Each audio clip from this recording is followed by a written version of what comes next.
नमस्कार, माझं नाव हर्ष दुडे. माझा मतदारसंघ रत्नागिरी सिंधुदुर्ग. मी रत्नागिरीमध्ये आज युवा हॉटेल व्यावसायिक आहे. आज वर्ष झालं मी हॉटेल व्यवसाय सुरू केला आहे. स्नॅक सेंटर आहे माझं सुरस या नावाने.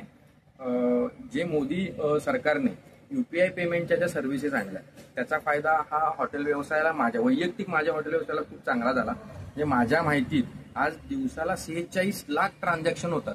म्हणजे ती उलाढाल कोटीची असेल. म्हणजे कॅश जी काय मोठ्या प्रमाणावर कॅश वापरायला लागत होती त्याचं प्रमाण खूप कमी झालं आणि डिजिटलायझेशनमुळे पेटीएममुळे किंवा इतर गुगल पे असेल जे काही मोदींनी जो प्लॅटफॉर्म आणला त्या प्लॅटफॉर्ममुळे आज समोरचा येणारा कस्टमर जो काही पैसे आम्हाला पे करते ते डायरेक्ट अकाउंटला जायला लागले. हिशोब ठेवायला चांगलं झालं. त्यामुळे इन्कम टॅक्स रिटर्न्स असतील किंवा इतर कुठले हिशोब असेल ते व्यवस्थितरित्या ठेवू शकतो आपण आणि त्यामुळे याच्यामध्ये होणारी अफरातफर थांबली.